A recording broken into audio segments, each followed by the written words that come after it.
May aksidente rito. Conscious naman yung rider. Kaya mga kabayan, ingat-ingat po sa pagbabiyahe. Dito to sa yung dating Island Cove. Yan. Okay naman siya. Marami nga lang sulat siguro. Hi mga ka-riders, mga biyahero dyan, mag-ingat-ingat po tayo lahat. So, magandang umaga po sa inyong lahat, mag-aasindero. Malat ang aking boses, di ko alam kung nag-concert ako gagabi. Sakit ng lalamunan ko. So, yun ang mga kasindero. Nandito ako sa sa Amaya, Postema. Dito sa Postema, Tansa Cavite. Dito sa aking ate. Ito yung pinaka-ate namin. Hi! Ang bahay namin, di pa yari. At ayun nga, yung bahay nila dati nandun pa sa may sa may Rebisco. Ngayon na demolish, nalipat sila dito. Panibagong simula sila. At yun na nga, tamang-tama. Mataas ang BP ko. Ayan, pwede na. Ayan, ay, pwede na yan. Sarap niyan. Nangangalan yung braso ko Mag-aamasal na ako mga kasindero. At yun nga, pupunta kami doon sa puntod ni nanay, ng nanay ko. Andun pa ba? Tabon na. Tabunan na. Kasi ito yung niya, di ba mataas na? Nandun siya sa ilalim. Oo. Mayroon bumalakbag dito, mataas na rin yun. Kaya yung mga nagdagaling doon na nililinis, doon na bumabagsak. Tinatambak na yung Ilang beses namin yung hinuhukay, wala. Ganun pa rin, binabalik pa rin nila mga basura nila doon. Ewan ko, hindi nga kami nagpunta kahapon eh. Hindi din doon, nasa tuktok. Ando pa si Lidin? Si si Victor ang wala na. Wala na doon. Wala na, natipak na yung mga... Mali 2 taon na. 2 taon nang wala. Ay, kapalaran. So yun nga mga asindero, kain muna ako almusal. Oy, bless. Bless lolo, bless. Aba. Aba. Uy, bless. Idiklala. Pati lolo uncle Diyan mo? Oh, bless ako, bless. Bless. Bless na. Aba, bless na. Ay, ang bait na bata. Kaninong anak to? Ipo to. Kaya bunso. No, kain muna ako mga asindero. Sarap na to. Ayan bagong huli yan. Pati ito. Kain na. Ganyan lang yan. Pero mas masarap yan kaysa mga alimasag doon sa Maynila. So ito na nga mga asindero. Ang sarap. Ang linamnam ng isda. Namiss ko to nung dito pa ako nakatira. Si Kuya nandada gabi. Tapos sa umaga ito ang ganito mga ulam.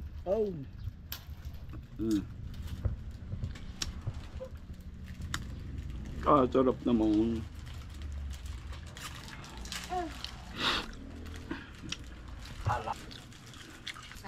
Nagluluto si ate ng ng biko. Ano nga tawag sa biko natin yan? Pulutan? Hindi, yung bigas pulutan eh. Pulutan. Ang tawag dyan? Iba naman ang tawag doon sa biko. Hindi naman biko. Sarap. Mga bata. Hello mga bata. Nangingi kayo ng candy kagabi? Trick or treats? Marami kayo nahingi? Simba ikaw? Kanto. Kasi po ako, nene. Nino? Ate. Ba't mo sinipa? Bunso? Si Jerry, yayakagin ka raw. Ano na? Kain na. Mamaya Ako pa, hirap. mga alas 10. Hmm. Ano luluto nyo? Ang doon, di ko maaangat yung stair ko na Sarap. putulin. Ang lamig. Manamig-lamig. Sundalo ka na pare. Hmm. Hindi, gala, hihilahin lang yan dito bago papantayin yung pinakabingo na doon. Ang sarap ng isda. Sa likod. Hindi mo yata makakadaan dito. Dyan, nakasandal. Hindi mo yata makakadaan dito yun. Kakadaan. Diyan na lang tatabasin, puputulin. Ay, ito pala naman. Hmm. Sarap. Ang liit lang ng isda pero napakasarap.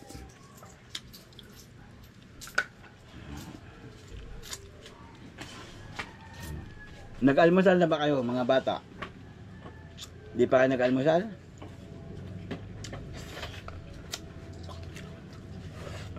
Hmm. Ano yung pabahay niya ano?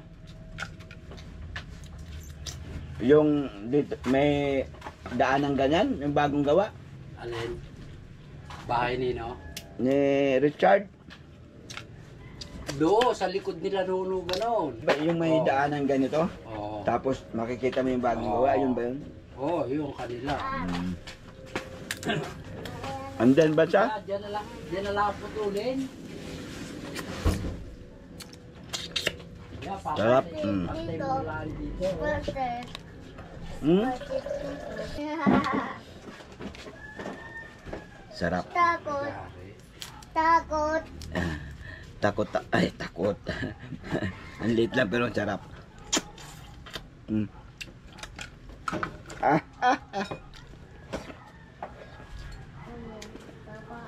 Wala. Saan na kayo? Oo. Ubus na yung kanin nyo. Umirit ulit ako ng kanin. Kadali-dali magkain. Manay. Oo. Ito ho. Oo, sige. Ari na naman lagyan namin ng ano to. Ano? Lagyan ng ano? Tutong. May asukal na bata.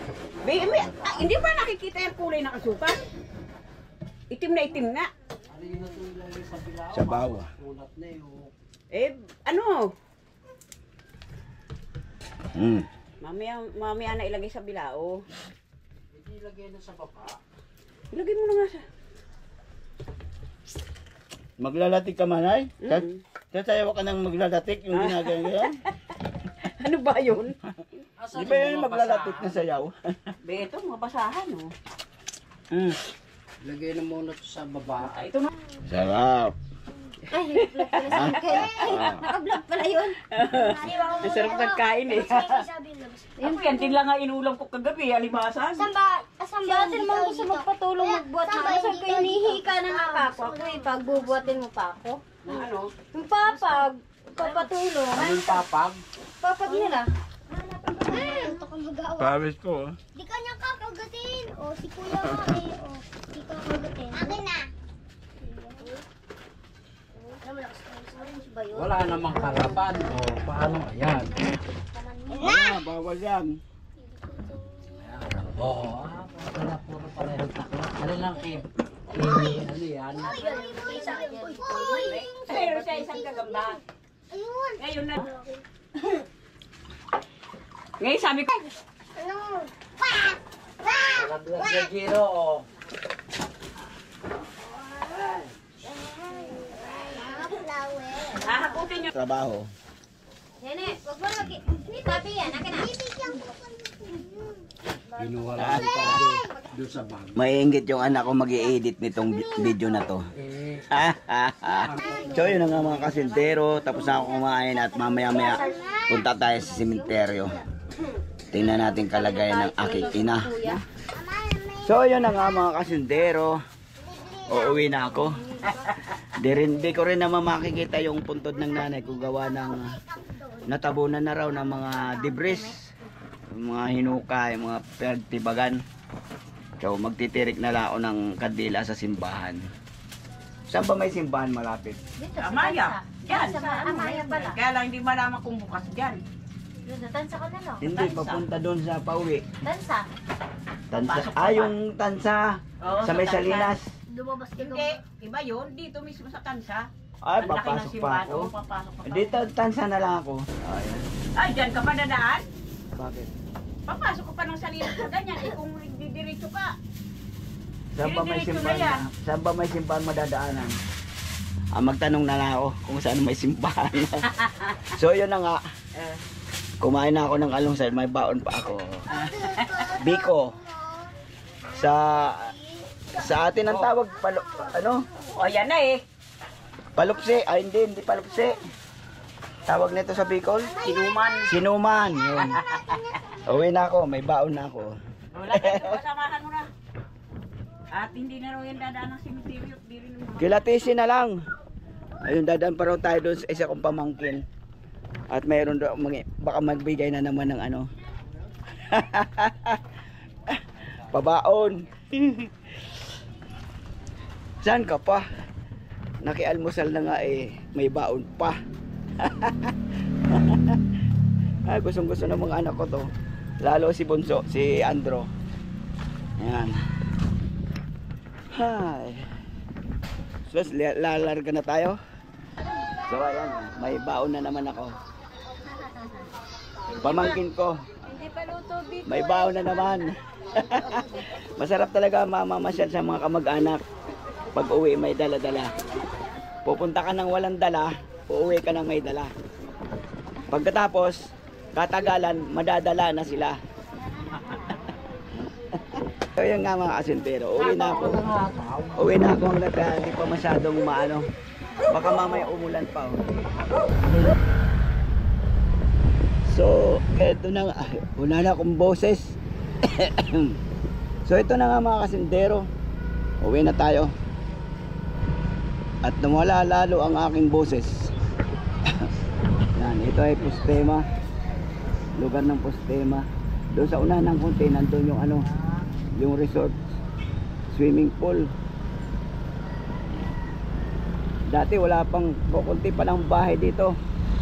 Ngayon marami ng bahay. At yung mga bahay nila dito na alam.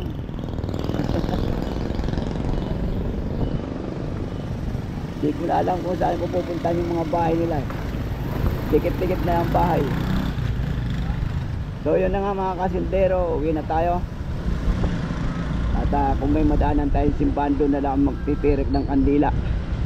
Dahil nga ano, di na rin naman makikita yung ano, tawag dito. Hindi na raw makikita yung libingan ng nanay ko. Tinabunan na ng tinabunan. Kaya uwi na lang ako.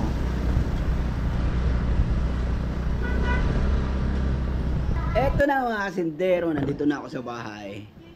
At ayun, nilantakan kaagad ni Andrew yung ano, biko.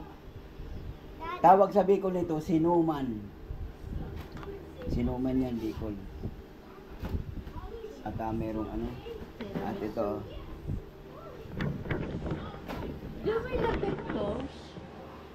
So yun na nga mga kasindero, hanggang dito na lang ang ating vlog. At kahit papaano, napasyalan ko yung aking mga kamag-anak doon sa Cavite. At nakakalungkot din minsan kahit nandito lang sa Pinas, pero nagkikita-kita na lang pagka mga undas, pag mga Holy Week, yan, ganyan. Wala, may kanya-kanyang ano, may kanya-kanyang buhay, may kanya-kanyang pinagkakabalan. So yun na nga mga kasintero, hanggang dito na lang po ang ating vlog. Maraming salamat na lang sa inyong pagsubaybay. God bless po sa inyong lahat. At ako'y inaantok dahil maaga akong nagising at minamalat din.